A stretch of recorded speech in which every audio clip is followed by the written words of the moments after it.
Hi friends, welcome to God is great 73కి స్వాగతం. Friends, మీరు కొత్తవారు కనుకైతే నా ఛానల్ని సబ్స్క్రైబ్ చేసుకుని ఫ్రెండ్స్, నేను పెట్టిన ప్రతి వీడియో మీకు నోటిఫికేషన్ వస్తుంది.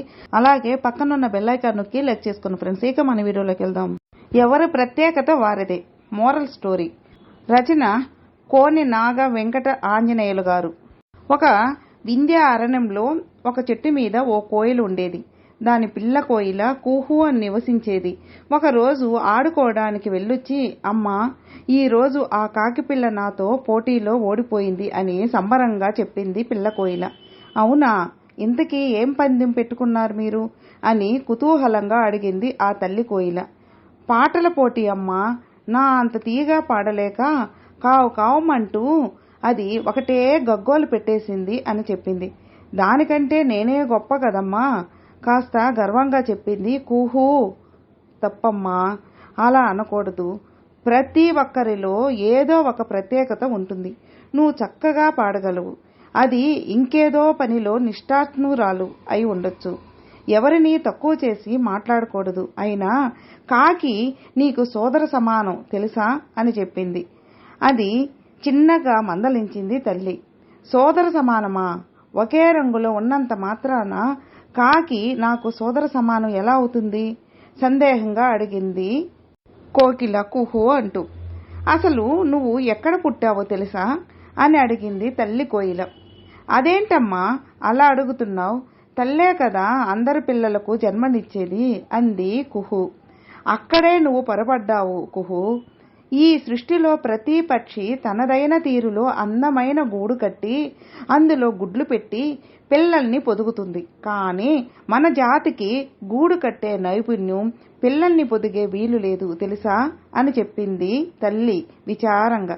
దానికి అవునా, మరి నేనెలా పుట్టానమ్మా, నువ్వు మా అమ్మవి కాదా ఆశ్చర్యపోతూ అడిగింది కుహు. ముమ్మాటికి నేనే నిన్ను కన్న తల్లిని.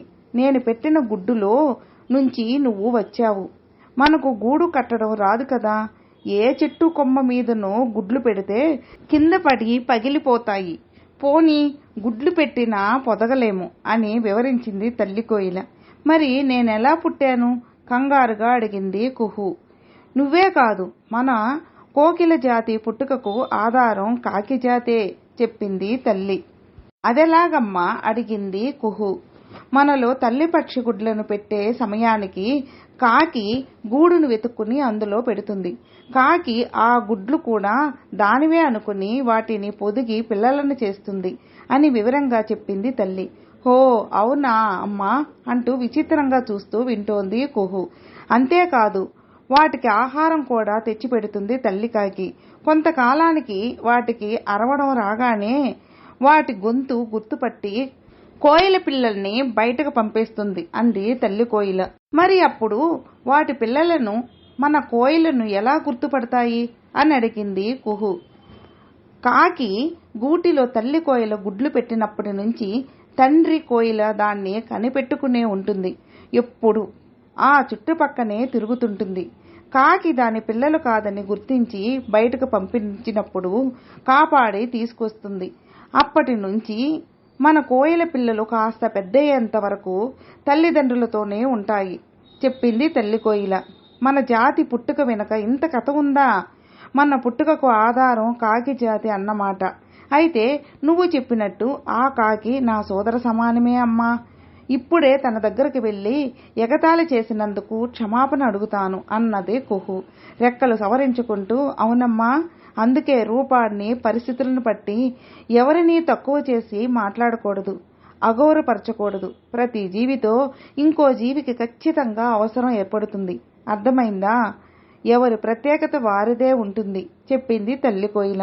ఓ, బాగా అర్థమైందమ్మా అంటూ బదులిచ్చింది కుహు.